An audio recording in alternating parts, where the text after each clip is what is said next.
Hello guys, magandang araw sa inyo lahat. Kasama ko pong anak ko. Peace po sa inyo lahat, mga kapatid, mga kares, mga kasisi. Ayan pa ko sa LRT, nag-aabang ng LRT na dumaan para makasakay. Pupunta kaming UN Avenue ng aking anak. Ayan na, dumating na ang train. Yan guys, sasakay na kami yan ng anak ko para patungo kaming UN. Ayan na, tapos na kami sumakay, bababa na kami. Bababa kami patungong LRT, patungong UN kasi kukuha kami ng NBI ng anak ko sa office. Para makumpleto ang kanyang mga requirements. Ang dami namin kukunin bago magtrabaho sa Pilipinas, ang daming ginihingi. Ayan, naglalakad kami ng anak ko, pababa kami. Ayan na guys, ayan. Mamaya yan, ayan, kumakain ako. Ang dami kong kinain, oh. Ang sarap, yummy. Yan, pagod na pagod ako dyan. Ay, kain tayo guys. Yan, kain tayo. Ay, bibilaukan na ako sa pagkain ko.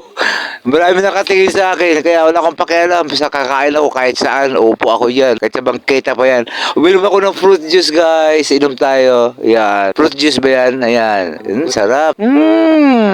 This is so yummy, cold and sweet. Yan guys. Yan ang ginagawa namin. Ayan. Titira namin ang paligid ng Quiapo, between Santa Cruz and Quiapo. Yan guys, tung na kami sa Victory Line. Hala, saan yung daanan dito? Yan guys, oh. Kukuha kami ng anak ko ng perhab. Yan, kaso nga. Yan, maglalakad si Francis na yan ang aking baby, so big na siya lahat.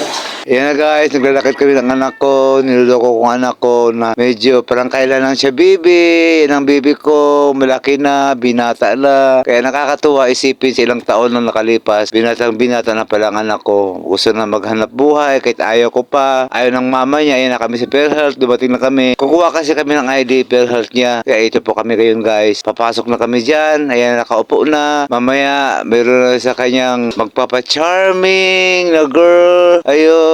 Napapansin ko na rin yun. Ayun yung babae, oh. Hindi ko alam. Mayroon pala babaeng, uy, nag-i-smile. Ay, ang anak ko. Habang nag-aantay kami ng number niya para kukunin yung PhilHealth ID niya. Ayan, guys. Ayan. Masaya kami dyan. Pero sandali lang, hindi naman ito tumagal. Mahabang ayan, nakuha na ng anak ko ang kanyang ID card. Ayan, Ayan, pupunta kami sa, magpapalaminate kami ng ID niya. Ayan, tapos na. Sa wakas, may ID card na siya. Lalagyan na ng picture. Naka-ready na yan, guys. May picture na rin siya. Papalaminate ko lang, guys. Ayan na.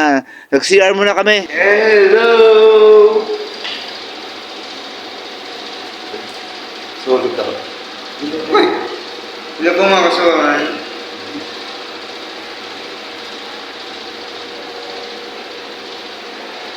So guys, dito kami sa Nasal. Pagkatapos dito ng Alquay, dito kami. Ito ang kakain ko.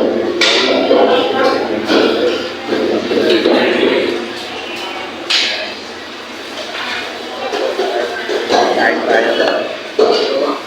Ngayon na ako kumain dito, matagal mo ko. Ngayon na ako kain ng inasal. Tagal mo? Ngayon lang.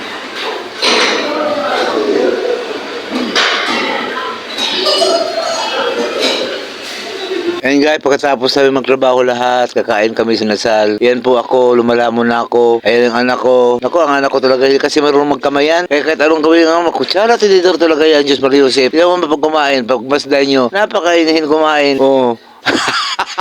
Ganun kaya kumain yan.